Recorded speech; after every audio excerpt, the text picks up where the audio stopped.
Na semana passada, a Secretaria da Saúde do Estado de São Paulo informou que o governo está investigando se adolescentes de 12 a 17 anos foram vacinados com imunizantes não recomendados, como AstraZeneca, Coronavac e Janssen, contra a Covid-19. No momento, a Pfizer é a única vacina que tem autorização da Anvisa, Agência Nacional de Vigilância Sanitária, para a aplicação em adolescentes de 12 a 17 anos aqui no Brasil.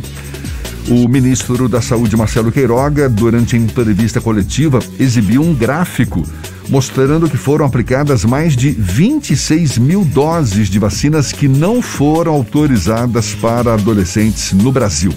Dessas, mais de 6.900 teriam sido apenas no estado de São Paulo. Em alguns estados, a vacina para os adolescentes ficou suspensa por até 48 horas. Bom, e havia necessidade de todo esse imbróglio? Bom, quem aprofunda o assunto e tira as dúvidas para a gente é o pesquisador da USP-FAPESP, USP, Universidade de São Paulo, FAPESP, Fundação de Amparo à Pesquisa do Estado de São Paulo, o imunologista Gustavo Cabral, nosso convidado aqui no Issa Bahia. Seja bem-vindo. Bom dia, Gustavo. Bom dia, bom dia. Só faltou falar que era baiano também. Por favor, claro. Aliás, está sempre aqui conosco. Um prazer tê-lo aqui conosco, Gustavo. Prazer, meu querido. Como é que você avalia essa possibilidade de terem sido aplicadas vacinas não autorizadas pela Anvisa em adolescentes? Irresponsabilidade. Se a Anvisa não autorizou, eu estou falando de responsabilidade para não falar crime, não é? Aí já é questão judicial, que eles vão ter que resolver isso e a Anvisa vai ter que resolver isso. Mas isso não pode acontecer. Independente de governo ser isso ou aquilo, o Estado não pode, nem Estado, nem município, nem a própria federação pode aplicar qualquer coisa, qualquer vacina que a Anvisa não tenha autorizado. Agora, vale a pena nós, como cientistas, chamar a atenção para a sociedade, para que ela não entre em pânico, o seguinte: não quer dizer que essas vacinas vão causar mal às pessoas, tá? A probabilidade é que cause bem, que corra tudo bem, mas a gente não tem que achar.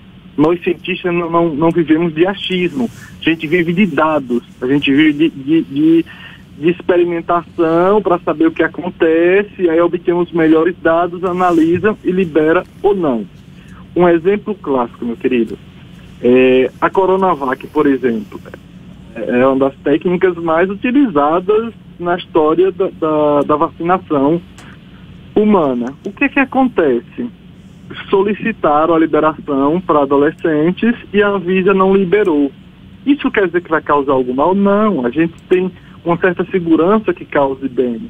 Porém, os dados que mandaram não foram suficientes. A Anvisa, como uma técnica, tem um corpo técnico que analisa, falou simplesmente não, os dados não são suficientes, porque a gente não vive de achismo. Tem que ter certeza do que vai acontecer antes de liberar para a sociedade. Essa é a questão científica. Agora, Gustavo, se a gente está batendo nessa tecla também de que, mesmo tendo aplicado a vacina, não deve causar nenhum risco à saúde dos adolescentes, não foi alarde demais, não? Porque já fala-se hoje, inclusive, na mistura de vacinas, não? Mas assim, vindo do governo federal, a gente pode esperar qualquer coisa. Esse alarde e essa loucura foi feita pelo ministro da Saúde. E foi muito além disso. Essa foi a grande questão, não foi só em relação a isso. Porque, olha só, aplicaram tantas doses, vai lá e denuncia a Anvisa, analisa, entra em contato com o Estado, manda parar, e aí tem as punições devidas. Tá aí a orientação, punição devida e a orientação correta. O problema desse alarde, desculpa, que foi feito, é que colocou nesse balaio aí também a da Pfizer, que é autorizada, e aí gerou um pânico na sociedade, literalmente não foi apenas desnecessário, foi extremamente devastador, assim. No mesmo dia meu telefone, minha caixa lá do Instagram, com uma bagunça de tanta gente vindo procurar saber se realmente os filhos e filhas estariam em risco e tal. Essa questão é isso que o governo federal sabe fazer muito bem.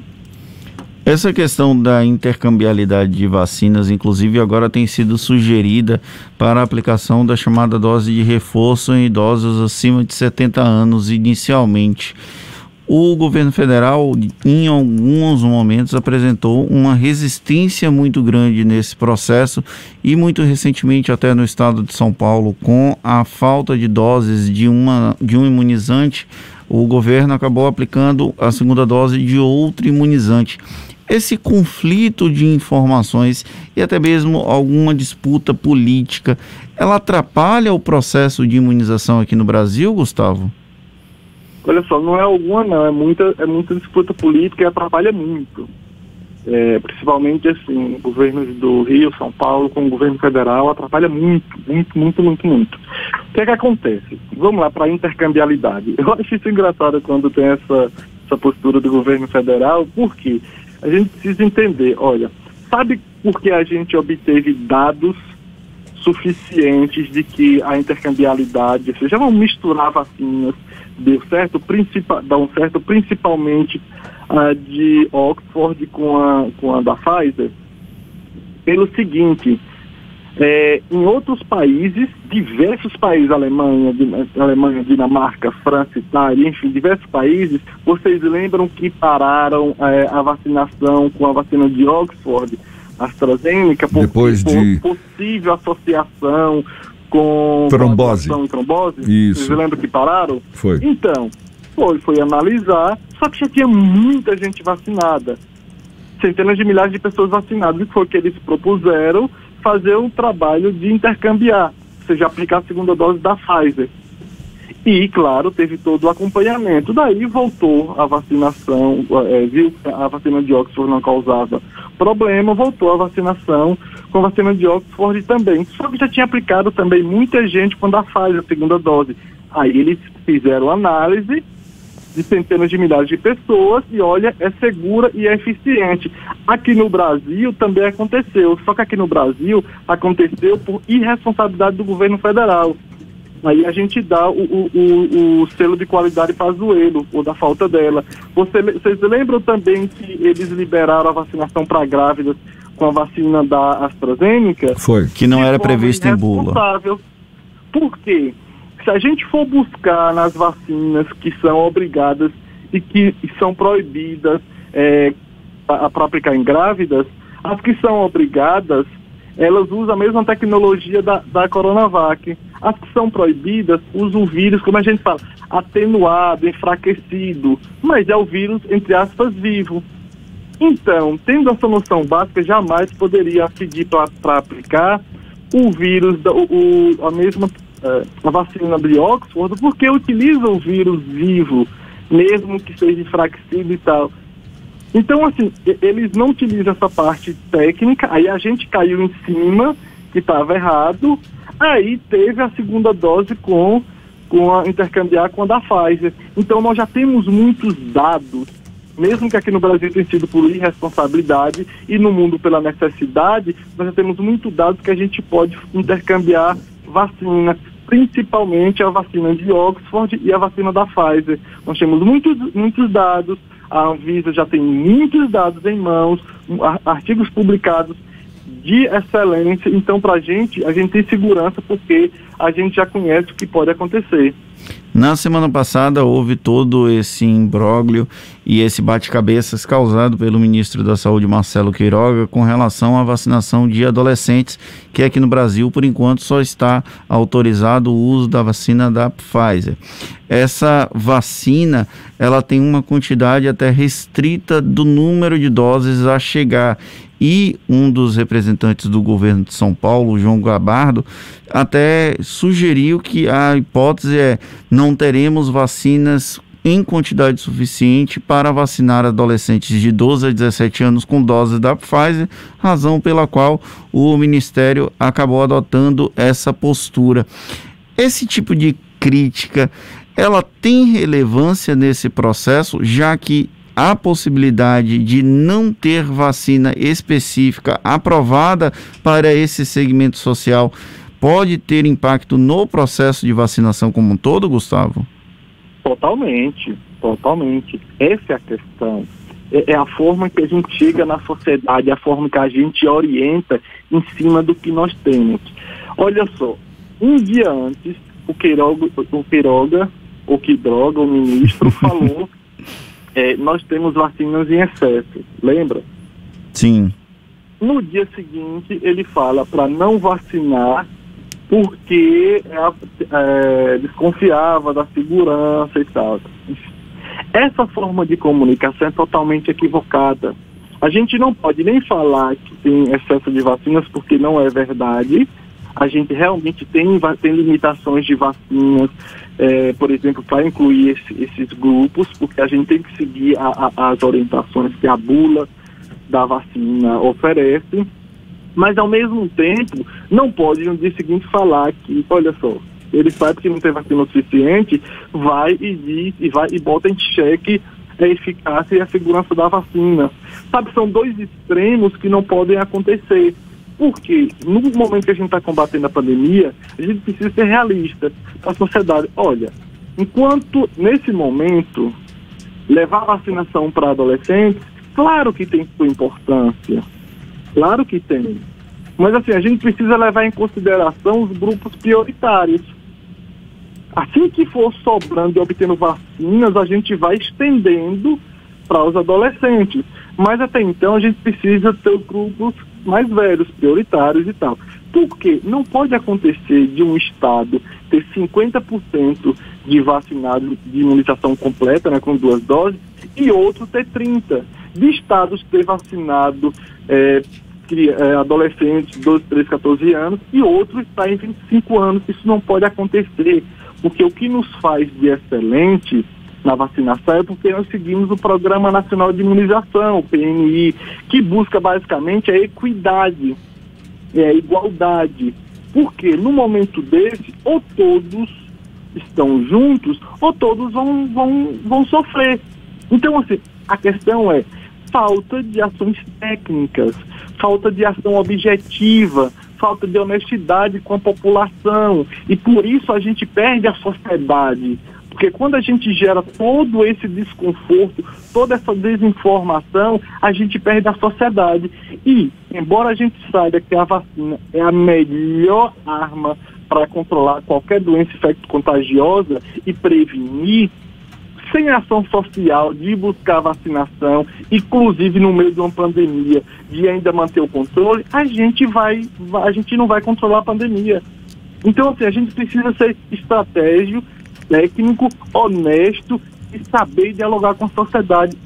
Essas são as grandes falhas que, infelizmente, esse governo e alguns governos estaduais não têm, infelizmente. A gente está conversando aqui com o imunologista baiano, Gustavo Cabral, que é pesquisador da Universidade de São Paulo, também da Fundação de Amparo à Pesquisa do Estado de São Paulo, a FAPESP. Gustavo, você estava chamando a atenção do fato de que, mesmo tendo havido essa possível troca de vacinas não autorizadas pela Anvisa, que o risco à saúde dos adolescentes é praticamente inexistente. Mas caso haja alguma reação adversa, o que se deve fazer num caso como esse? Aí direto ao posto de saúde. Não tem que titubear. Tem que procurar logo o posto de saúde, comunicar, o posto de saúde vai avaliar, e aí essa questão médica, se vai precisar mandar para o hospital, e aí o posto de saúde já indica, já entre em contato no hospital, que tenha vaga, que tenha um profissional preparado para dar assistência, e aí abafar a situação. Quando eu falo abafar a situação, abafar a doença. Porque pode acontecer, por exemplo, um desequilíbrio no sistema imunológico e a gente não pode esperar tanto. A gente tem que ir lá e controlar esse desequilíbrio, tá? Então, basicamente é isso. Agora sim, quando a gente fala efeito colateral grave, a gente está falando dor de cabeça, a gente está falando mal-estar, Às vezes, por exemplo, eu tomei a AstraZeneca Oxford. Não, praticamente não tive assim, nada, mas assim, eu senti algumas vontades de ir ao banheiro, então você pode ir ao trono algumas vezes e tal, pode acontecer. Então, assim, isso não quer dizer, agora, quando tem uma questão de efeito colateral grave mesmo, aí tem que ir diretamente em um posto de saúde e aí já vai seguir as orientações médicas e aí a gente controla. O que é mais raro, o que é mais raro mesmo assim, não é? É muito raro. Só que é o seguinte, o que é raro passa a ser relativamente, pode repetir, ó, um caso aí na Bahia, um caso no Rio Grande do Sul, um caso lá no Acre. Por quê? Porque a gente está vacinando, não são milhares de pessoas, a gente está vacinando milhões de pessoas. Então pode acontecer, aí a gente vai lá, procura o posto de saúde, dá o atendimento correto, com o profissional correto e pronto. Porque a vacinação é uma questão muito mais do que individual, é uma questão coletiva. E esse vírus, ninguém pode imaginar que seja uma questão individual, isso é extremamente coletivo. Isso pode afetar a nossa saúde individualmente, só que parou toda a sociedade, todo mundo sofre. Então, essa doença a gente tem que controlar o mais rápido possível para a gente poder ter uma saúde coletiva, ter nossa saúde coletiva de volta, fazer as coisas com segurança e, claro, voltar à economia, voltar a montar estratégias de saúde para além da Covid, porque tem muitos outros casos, muitas outras situações que estão represadas, várias outras doenças que estão represadas, adiando a atenção por causa da Covid. Então a gente precisa ser estratégico. Olha, pessoal, ou todos cuidam de todos, ou todos nós nos ferramos. Então assim a gente consegue fazer as coisas. Caso contrário, a gente vai continuar quebrando a cara, perdendo vidas, perdendo empregos, afetando o nosso dia a dia, afetando diretamente a educação, a fome. Então, assim, a gente precisa dialogar com as pessoas, atuar de forma técnica, mas ter um pouco de bom senso social, que é para a gente poder ter a sociedade ao nosso lado. Gustavo, para a gente encerrar rapidinho, como é que você está avaliando essa variante Delta e outras possíveis novas variantes que venham a surgir? A gente está coberto com essa vacinação contra essas variantes também? Nós estamos cobertos ainda, por enquanto. Essa é o que nós estamos exatamente numa linha tênue, aquela linha bem que é possível de quebrar, viu? Entre o controle da pandemia e um possível desastre novamente. Porque essa variante, ela tem capacidade de dispersão, de espalhar loucamente. E ela, mesmo que ela não seja, até então, ela tem algumas características mais agressivas, tá? Ainda não tem tantos dados, mas tem demonstrado, tem capacidade, por exemplo, de passar de pessoa para pessoa, mesmo entre vacinados, isso nos assusta, mas para proteção da doença, a vacina ainda nos protege. Porém, a questão da adaptação do vírus está exatamente aí. Quanto mais a gente favorece ele dispersar, ele ir para corpo, de corpo para corpo, quanto mais nós oferecemos nossos corpos, mais o vírus pode gerar mutação, que pode gerar variantes, que pode se tornar, por exemplo, resistente à vacina, que pode se tornar mais letal. Então, a questão está exatamente aí. A gente tem que evitar a circulação do vírus. A vacina ainda protege, mas a gente não pode circular mais e mais o vírus, que é para a gente não... para que a gente evite de ter uma possível variante que escapa, inclusive, da vacinação. Aí coloca a gente realmente em sérios riscos.